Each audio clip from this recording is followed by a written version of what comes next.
क्या चुनाव हारने के बाद भी सीएम पद पर बने रह सकते हैं? West Bengal election logic. अगर ममता बनर्जी इस्तीफा न दे तो क्या होगा? आर्टिकल 164 और राज्यपाल की शक्तियां, जानिए पूरा कानूनी सच। क्या कोई मुख्यमंत्री चुनाव हारने के बाद भी अपनी कुर्सी पर बैठा रह सकता है? पश्चिम बंगाल की राजनीति में हाल ही में एक ऐसी ही बहस छिड़ गई है जब ममता बनर्जी ने अपनी नैतिक जीत का दावा किया और इस्तीफे से इनकार करने की बात कही। पूरे देश में एक ही सवाल उठ रहा है, अगर बहुमत खोने के बाद भी कोई सीएम इस्तीफा न दे तो क्या होगा? क्या हमारा संविधान इसकी इजाजत देता है?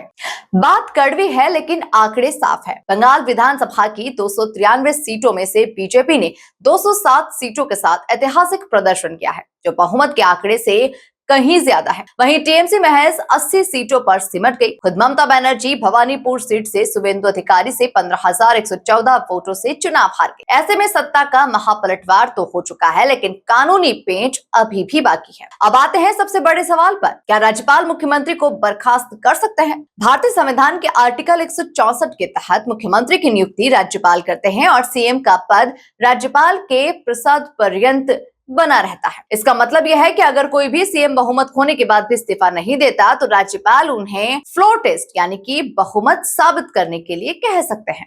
अब ये फ्लोर टेस्ट क्या होता है? ये विधानसभा में होने वाली एक वोटिंग है जो ये तय करती है कि मौजूदा सरकार के पास विधायकों का समर्थन है या फिर नहीं। अगर सरकार यहाँ फेल हो जाती है तो उसे जाना ही पड़ता है। कोर्ट भी कई बार कह चुका है कि सरकार का बचना या जाना सिर्फ फ्लोर टेस्ट से ही तय होगा। याद रखिए, इस्तीफा देना सिर्फ एक औपचारिकता नहीं बल्कि एक जरूरी संवैधानिक प्रक्रिया है। बहुमत खोने के बाद पद पर बने रहना लोकतांत्रिक मानदंडों के खिलाफ है। अगर कोई फिर भी पद नहीं छोड़ता तो राज्यपाल प्रशासन को आदेश दे सकता है कि उस सीएम के निर्देशों का पालन करना बंद कर दे, यानी उनकी शक्तियां शून्य की जा सकती है। नतीजा साफ है, अगर सीएम बहुमत साबित नहीं कर पाते तो उन्हें तुरंत इस्तीफा देना पड़ता है। इसके बाद राज्यपाल दूसरी सबसे बड़ी पार्टी जिसके पास बहुमत है उसे सरकार बनाने का न्योता देते हैं और इस तरह एक नई सरकार का गठन होता है। संविधान की ताकत यही है कि यहाँ जनता का आदेश ही सर्वोपरि है। आपको क्या लगता है, क्या नैतिकता के आधार पर हार के तुरंत बाद